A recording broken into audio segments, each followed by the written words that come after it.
Good morning, guys. Welcome back to my channel. I'm doing a little voiceover today. Let me know what you think about this editing concept. But basically, I'm starting off my morning with a morning flow by Melissa Wood Health. I decided to go with an abs and arms workout, and I was honestly so sore the next day from this. Definitely worth it. Highly recommend. Her workouts are amazing, and she uploads new ones like every couple days, so it keeps everything fresh, and it's super affordable, so I recommend checking that out.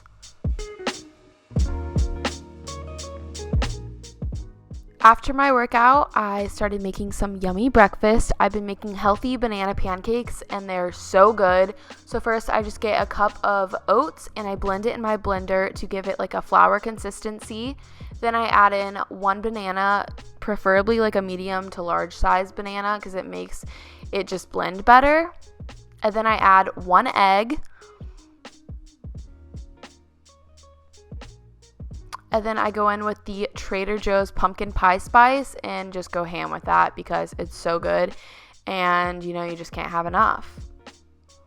And then I put that all in my blender and blend it all together. And it just creates this healthy pancake consistency.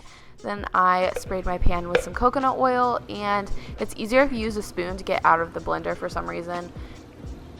After letting the pancakes sit for about a minute and a half, I went ahead and flipped it, and you just continue that process with the rest of your batter. It's super easy and a great healthy breakfast idea. I've been making this almost every day, and it keeps me full for so long, but you don't feel weighed down or heavy after, which is always a plus. They're honestly so beautiful too, wow. And then I just go ahead and add in some almond butter. I put that on the top. And then I top it with some maple syrup or agave. I was actually out of agave on this day, but I actually prefer agave. It's a little bit lighter, but both are super yummy. And then I put some pumpkin pie spice on top, and we are good to go. How good does that look? Now I want these right now. Hello guys, good morning. I just woke up a little bit ago, and I made some breakfast as you saw and did a workout from Melissa Wood Health. It was an arms and abs workout, and it was honestly really good. I was kind of burning and shaking, which is ideal. I'm about to make my bed and just get my day going and open the windows and make it bright in here. Marlo is still in her bed, and we just can't have that. That's not productive, Marlo. Anyway, welcome back to my channel. If you're new here, my name is Allison, and I'm majoring in fashion merchandising at the University of North Texas. And if you're interested, stick around, subscribe, and let me know down below so I can chat with you. I love talking to you guys that are new to my channel. And yeah, let's get our day going. And as I'm editing this, I need to know if anyone else's cat likes to lay in the very center of the bed while you're making it. I've gotten to the point where I just make the bed on top of her and then she finally moves. So if you're wondering, I'm not suffocating my cat. Got it all figured out. That's what they all say, yeah. Everyone's looking at me thinking that I'm different. Everyone's looking at me thinking that I'm living. But I don't really care what they all say. Hello guys, so it's kind of a lot later in the day now. It's 4 p.m.-ish, and I've just kind of had a crazy day just running around the house. I'm trying to mount a TV, and it's just really chaotic. But I received a bunch of questions from you guys on Instagram a couple days ago, I'd say, and I thought I would answer them in this video because I love answering you guys' questions. Yeah, so I said ask me anything on Instagram, and you guys left so many good questions. So just so many nice comments too, but I just don't have anything to answer in regards to them, but I do appreciate your kind words. Someone said, can you talk about fashion merchandising? How was it when you started? So I would say for my first year and a half of college, I graduated high school early. So I started my second semester of my senior year of high school. I was starting college because I graduated early. So when I started taking my classes, they were online classes through a community college in my local area in Texas, I guess. And none of my classes were fashion related, and I would honestly say it was a really hard time for me doing school, but not getting to do anything that I liked yet because I hadn't gotten like into my major because I hadn't transferred. But in the long run, it was way worth it because I saved so much money. But I would say my fashion classes started when I transferred to UNT after the year and a half at the community college.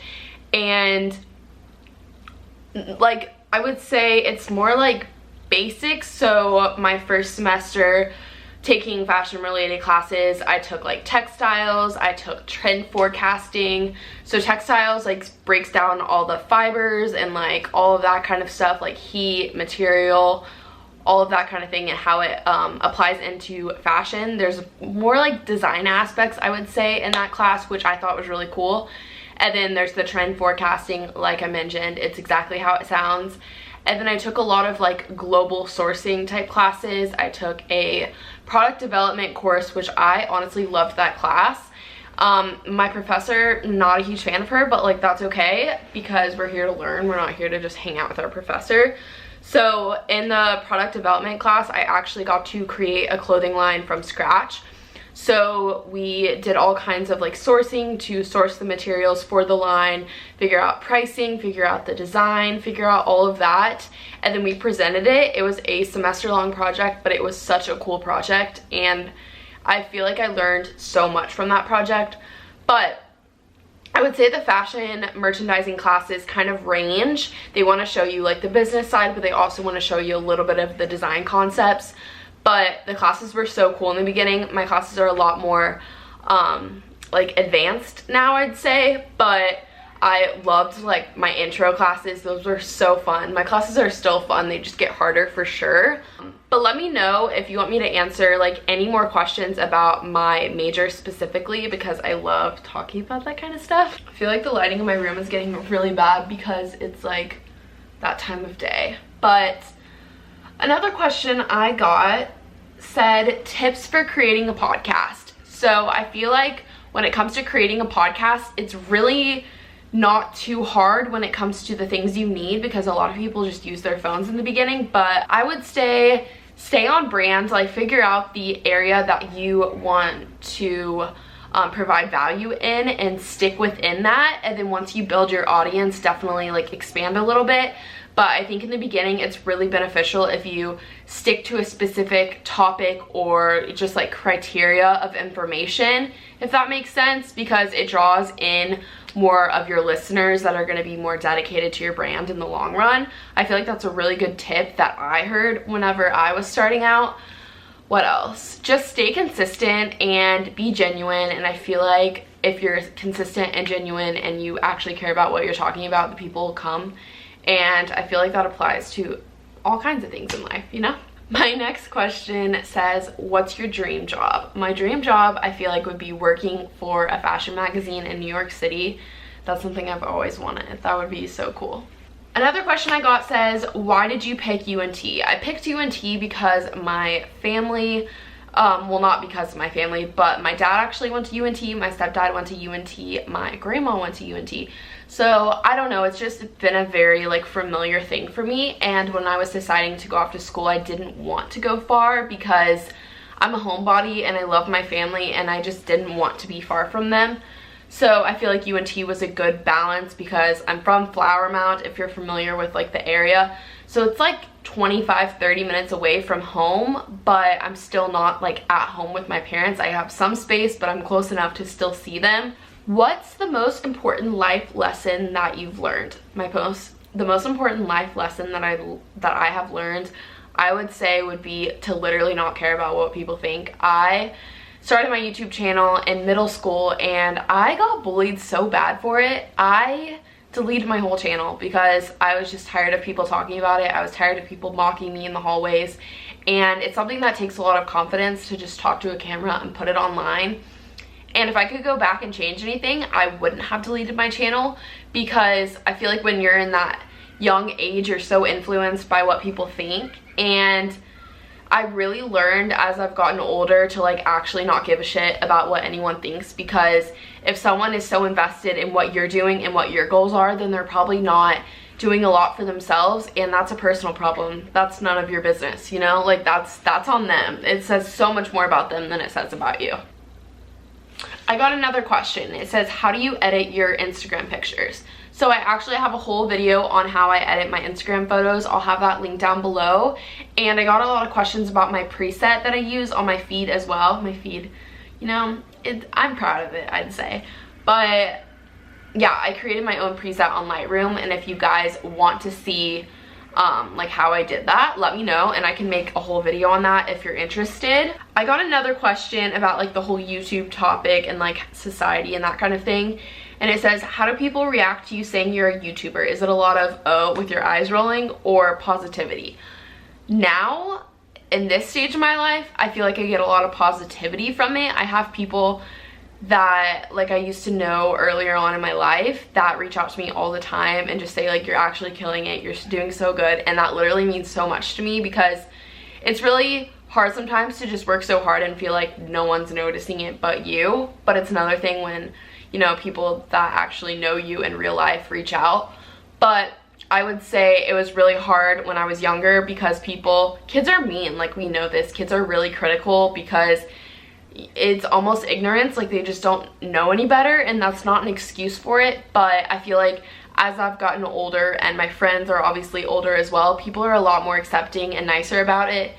And yeah, I feel like it's really like a positive place now for me, and I don't really get any negativity about it in my social life. I got another question. It says, what's the best part about working for American Threads? So if you guys don't know, I am a manager in training at American Threads. It is a clothing store. There's about 12 locations now, I think, but we have 3 Texas stores. There's Austin, there's Southlake, and there's Fort Worth. I work at Southlake, and I love it. The atmosphere is so good, and I love everyone that I work with. I feel like it's just a good environment, and I'm so inspired constantly by like the people around me and the clothes around me, and it's just a really cool place to be. I feel like it is the place I've worked the longest out of all of my jobs. I've definitely worked at American Threads the longest, which, you know, says a lot. So yeah, I really miss it. I can't wait till we open back up our store when all of this is over and I get to go back, because I feel like I'm never gonna complain about having to work again. And when I did complain, it was just like the principle of working. It wasn't like my job specifically. It just, sometimes you just don't want to work, you know? But I feel like I'm never going to complain about that ever again. I got another question. It says, what do you ask for when you get your highlights, and how much does it usually cost? So I go to Emily at the Songbird Society. She is in University Park in Dallas, but she's the best. So if you're local, definitely go to her. She always kills it. But when I go, I get a partial, and it includes like a partial like highlight kind of balayage as well, but she usually does a couple around my face, and then just adds in more blonde.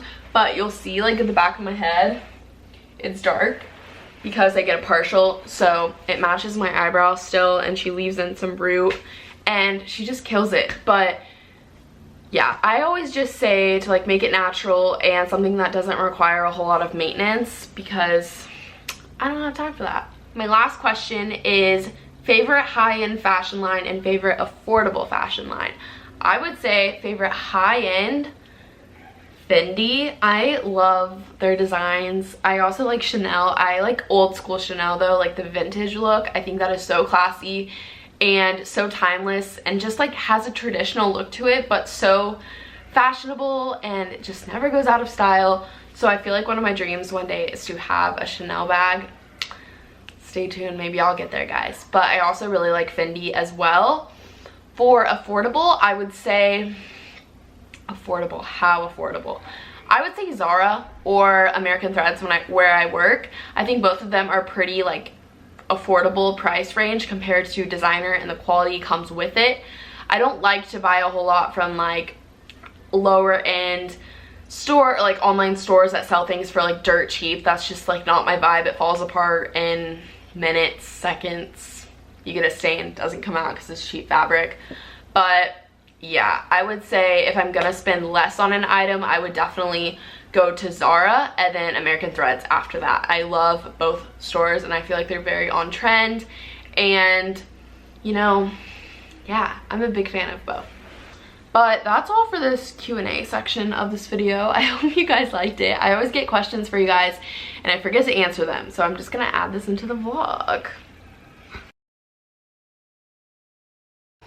Hello guys. So I just got home from Trader Joe's a little bit ago and I figured I would show you what I got because honestly, if you guys know, I do a lot of Trader Joe's like hauls on my channel because I work near Trader Joe's, but I'm not working right now, so I made the trip because honestly I missed it and I feel like my life's not the same without like these certain things from Trader Joe's. I didn't go crazy or anything like that, but I picked up some organic Moroccan mint green tea. I'm super excited to try this. I've never tried that before, but I've really been wanting green tea lately. And I'm kind of really not into coffee right now. It's like really not sitting well with my stomach with like all the acidity and that kind of thing. So I'm gonna try out some different things before I just jump back to coffee, but we'll see. And then I got some more coconut oil. I use this to take off my makeup. I use this to shave my legs. I use this for a lot of things. It's just the best and it's something I have to constantly keep on hand. Next I got the olive tapenade. This stuff is so good. I like to put it in like a Greek salad or with crackers, anything. I would eat this by itself. It's basically just like an olive combination. It's also really good on fish. I've done that too. But it's just like a bunch of different olives. Honestly, it's really good. And then I picked up some vegan kale and cashew basil pesto. This is a go-to for me. You can put this on chicken, you can put this in pasta. It's really good with cherry tomatoes and I love that. So this is what I picked up from Trader Joe's plus the coconut oil. But yeah, I'm gonna go ahead and start putting this stuff away and make some lunch possibly. I'm very hungry and we'll go from there. About to open up a Flow alkaline spring water. I love these. I've been posting a lot about them on Instagram, but it's basically just spring water with electrolytes and essential minerals, and the pH is really high, which is good. And this one's flavored like grapefruit and elderflower. I actually haven't tried this flavor, but the cucumber mint one is so good and so is the berry one, but we'll just do a live taste testing, I guess.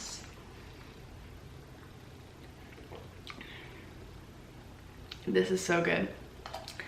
I have yet to try a flavor that I didn't like, but I will say I recommend getting these because honestly lately I have not been as good about drinking water, and having a tiny like subtle bit of flavor really helps me to drink more. So highly recommend. The flavor is not overpowering. It's not carbonated or anything like that, and it's so good. So go check it out. I got mine from Sprouts and I think it was like 4 for $5, which is honestly pretty good. So for lunch, I thought I'd show you, this is just rotisserie chicken that I've been buying from Sprouts. It's super easy to just have on hand for lunch and it's like already cooked, you know? And then I'm gonna be using some multi-grain wheat crackers with it. And then I also have olive tapenade that I can just like add to the mixture, but I think this is gonna be really good.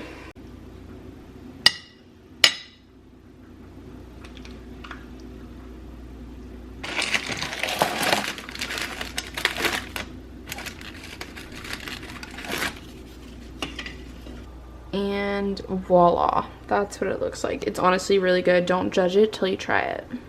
So I'm actually in my bed right now editing this video for you guys. It's a little bit later, but I thought I would end it off here because it looks like it's already really close to 20 minutes and I don't want to surpass that. But let me know down below if you guys prefer shorter vlogs, longer vlogs. I never know what length you guys are looking for, so just let me know down below. And subscribe if you like this video and you're not already. Leave any requests or questions or anything like that down below. And follow me on Instagram if you want. And I'll see you guys in my next video.